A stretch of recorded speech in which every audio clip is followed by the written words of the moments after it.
The time is 9 o'clock, and you're listening to CHMA 106.9 FM in Sackville, New Brunswick.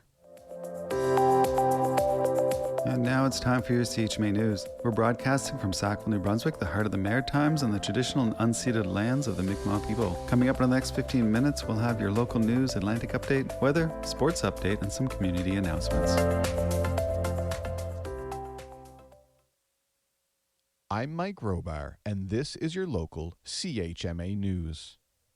Coming up today, drivers coming into the province of New Brunswick will have to pay a toll in Allac in 2028. So says the provincial budget tabled yesterday by Premier Susan Holt's Liberal government.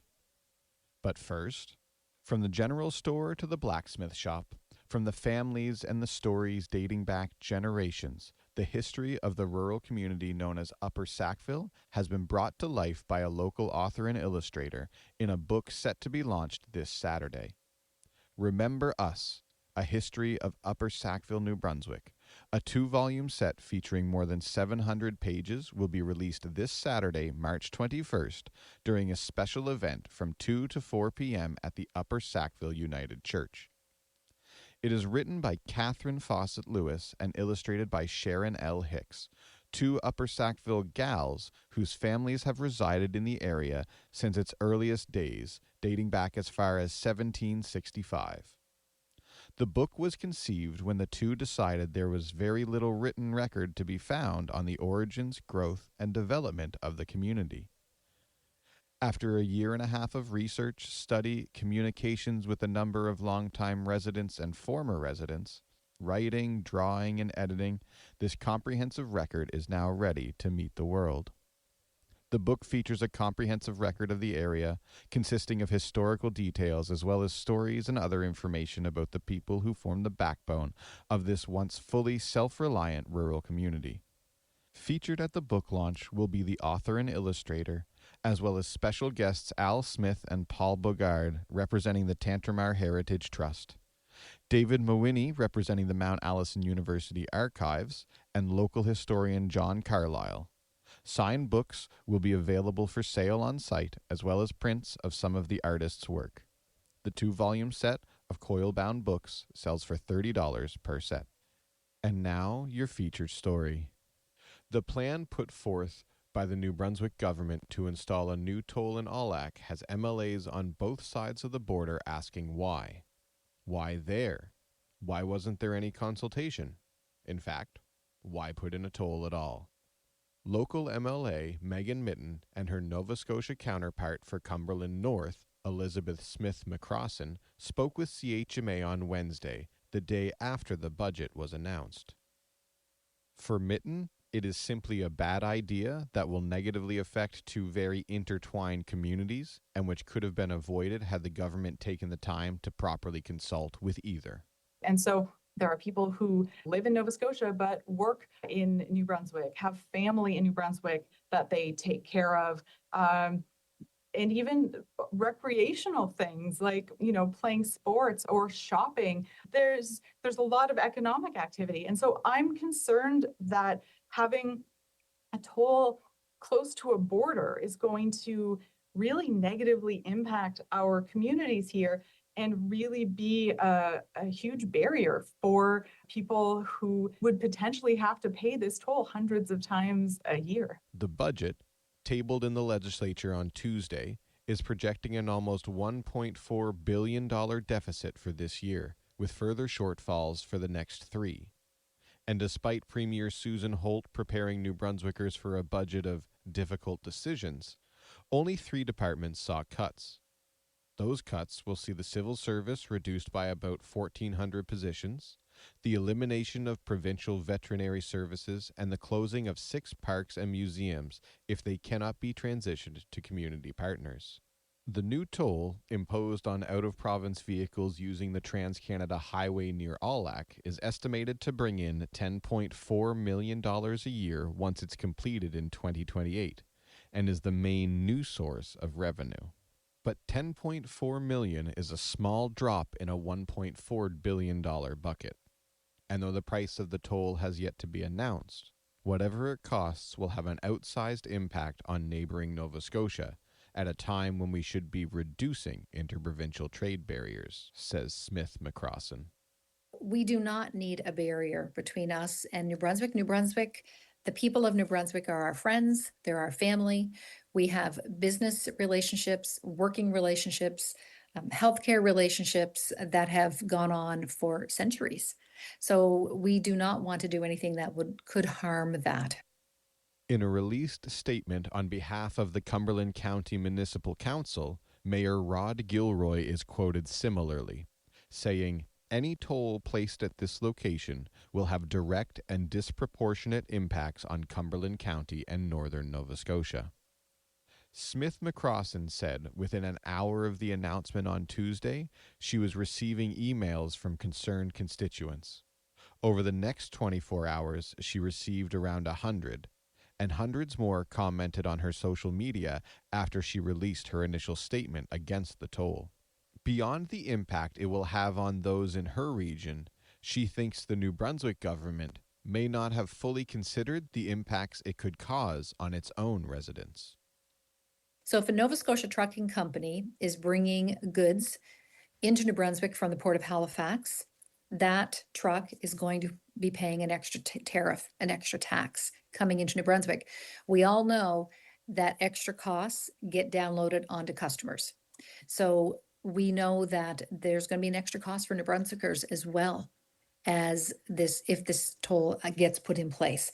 So I think there's many reasons for it not to happen, and certainly encourage the government of New Brunswick to press pause and to take a look at all of these things.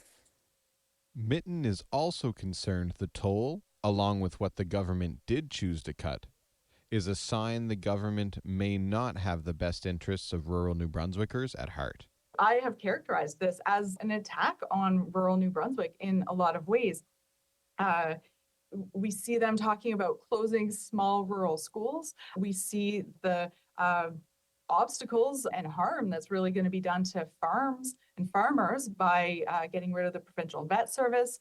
There's a theme here of neglecting rural areas and of really just not being able to really listen to what New Brunswickers are saying that they need. And, Tantramar is fairly rural. When you're downtown Sackville, maybe it doesn't feel very rural, but in terms of where we live, about 50% of New Brunswickers live in a rural place. And so they're, leaving half of us behind. As always, head to chmafm.com to follow this and other stories from your community. And if you have any news tips or ideas, email news@chmafm.com.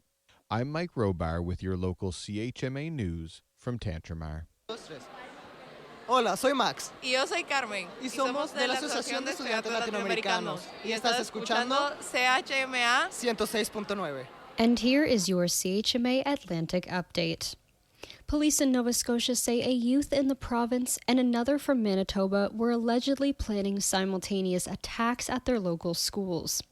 The Bridgewater Police Service says it received information Friday from Interpol and the FBI that a 15-year-old from the town and a Manitoba youth were discussing online their desire to mount a violent attack on students at Bridgewater's Parkview Education Center and Rivers Collegiate in Manitoba. Officers searched a Bridgewater home and found handwritten plans, imitation weapons, a roughly made imitation pipe bomb and assault rifle, and clothing with hate symbols. The youth was charged with conspiracy to commit murder, uttering threats, and police say it's currently investigating whether charges relating to hate crime and other offenses can be laid.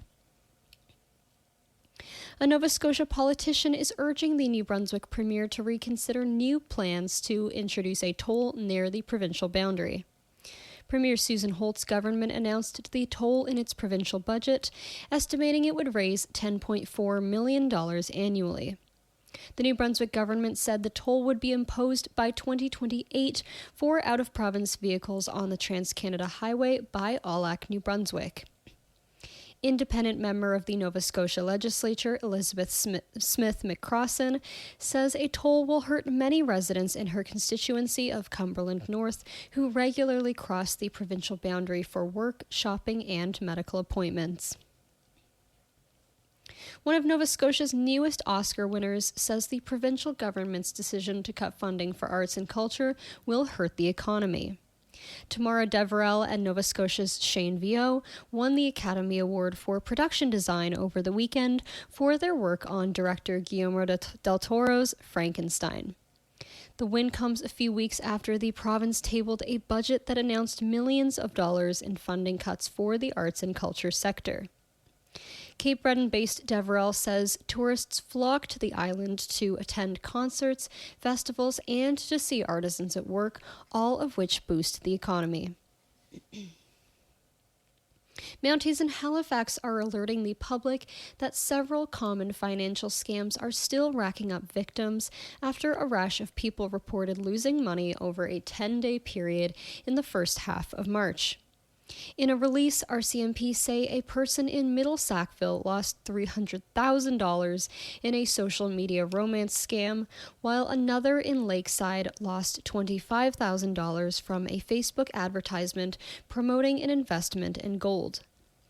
In Head of Chesapeake, a caller was convinced to send two $5,000 transfers in a bank fraud. A Beachville resident saw $20,000 in fraudulent withdrawals from a credit card, and a person from Fall River lost $7,000 to the grandparent scam. Police do not believe the recent scams are connected, but urge the public not to give out personal information to strangers, learn about spoofing, and to hang up when suspecting fraud. Mounties in Oromocto say a person involved in a hit-and-run last night has died. RCMP are still seeking the public's help in identifying the vehicle involved, believed to be a blue 2016 Mitsubishi Lancer, which fled the scene prior to police arrival. The incident happened just after 9:30 p.m. on Route 2 near Swan Creek. Investigators believe the sedan's front end would have significant damage. Data provided by the Canadian National Firearms Tracing Centre shows it tracked a record number of guns from Newfoundland last year, including 45 handguns and 245 long guns. The majority of the weapons traced in 2025 were domestically sourced, meaning they originated within the country, while nearly the same number could not be conclusively traced. Royal Newfoundland Constabulary Officer Constable Mitchell Ryle, who investigates firearms, says he's seeing more handguns now than he would within the last couple of years. Ryle says federal legislative changes in 2022 are trying to cut down domestic trafficking by making it mandatory for firearm purchasers and sellers to contact the Canadian Firearms Program for license verification before transferring gun ownership. And that has been your CHMA Atlantic Update. Hey, this is David Kosh, and you're listening to CHMA 106.9 FM in Sackville, New Brunswick.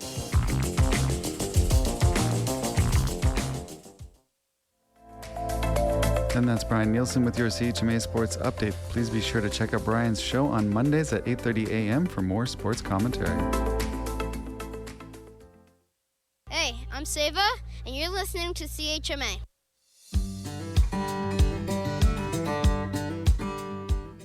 Mike Trask and Sam Salmon are coming to Queen's Lake for a special show on Saturday, March 21st.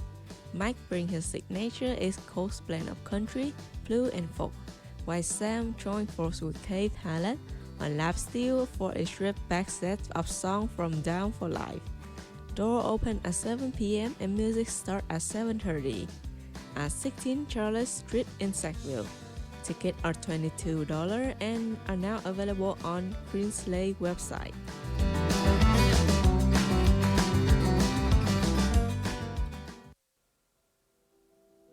The Sackville Cinematheque is excited to screen Beau Travail, French director Claire Denis' searing post-colonial masterpiece about discipline and desire among French soldiers stationed in the African nation of Djibouti.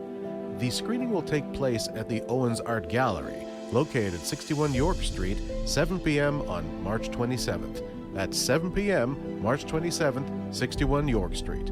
For more information, please visit www.sackvillecinematheque.com. See you there.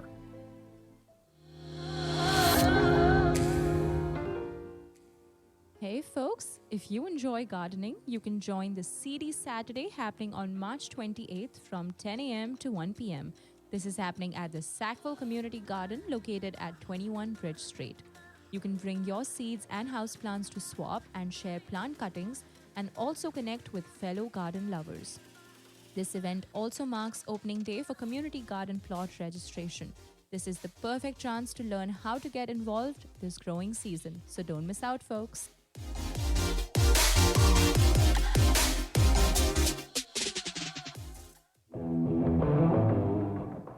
Hey folks, if you're looking for a way to spend your Saturdays, Duckies is hosting open mic night every other Saturday from 4 to 7 p.m.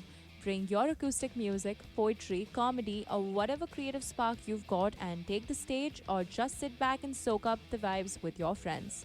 That's open mic night at Duckies, celebrating local voices and good energy. See you there.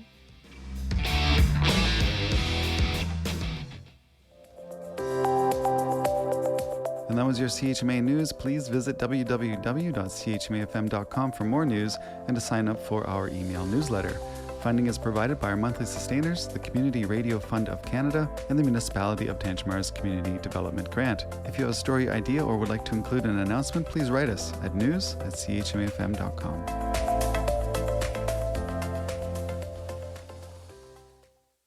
Hey guys, you are listening to CHMA 106.9 FM in Sackville, New Brunswick, Voice of the Marshes. I'm Maya Noel, and this is the late morning show, and the time is 9:18 a.m.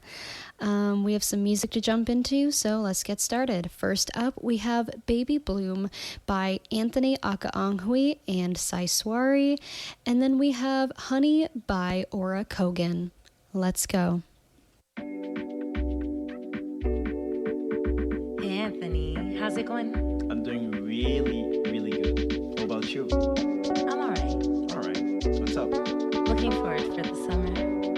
That's what's up. You ready? Let's go.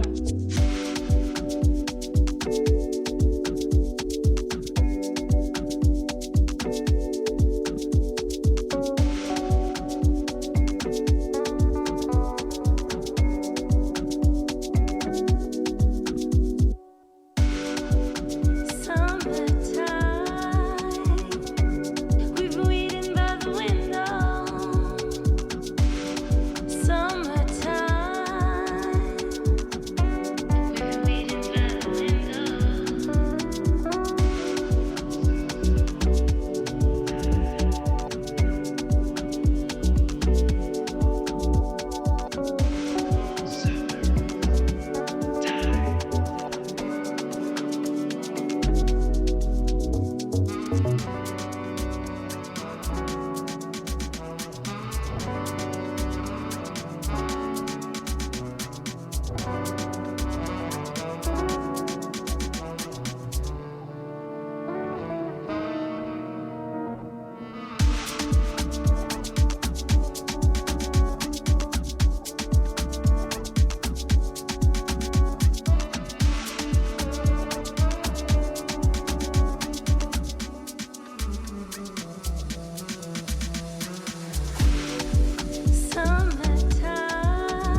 That was Honey by Aura Kogan on CHMA 106.9 FM in Sackville, New Brunswick, Voice of the Marshes.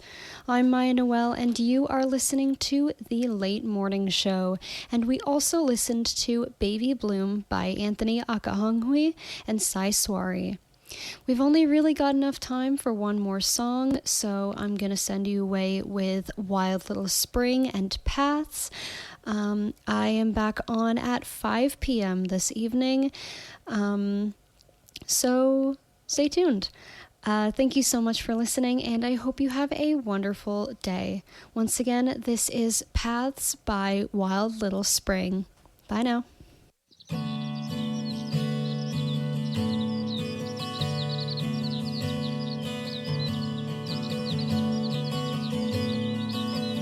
Wandering down the lane seems familiar, though I've never been here before. The light plays games, hedgerows filled with creatures unseen.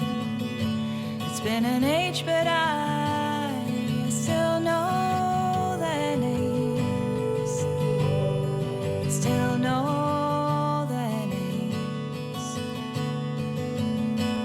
and I will follow,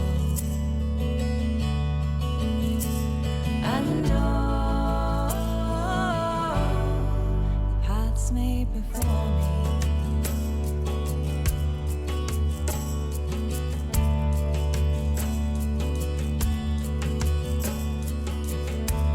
Runs ragged, ragged over dusky fields. The way runs jagged as a million footsteps press the earth down. Where have they gone now? They traded all they had and sailed for distant lands, but the paths will always bring them, bring them, bring them.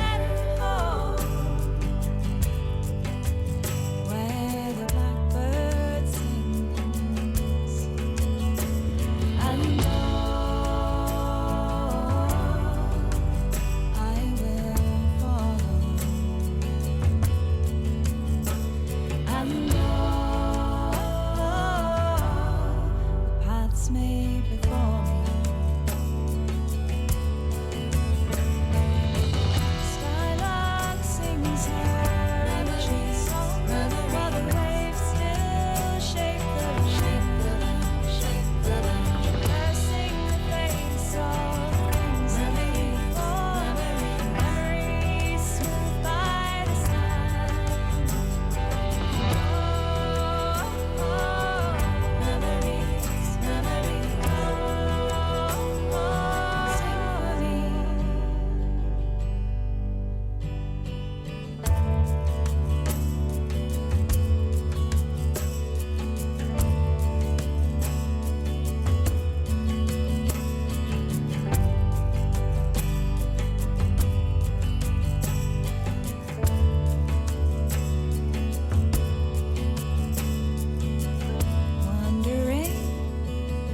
Down the lane seems familiar, 'cause I've been here 1,000 times before.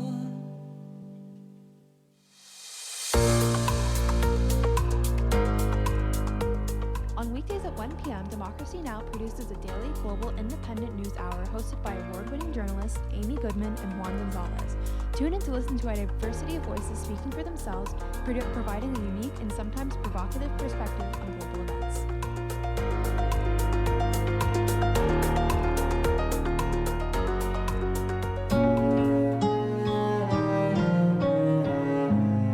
Vous écoutez à CHMA 106.9 FM à Sackville, au Nouveau-Brunswick.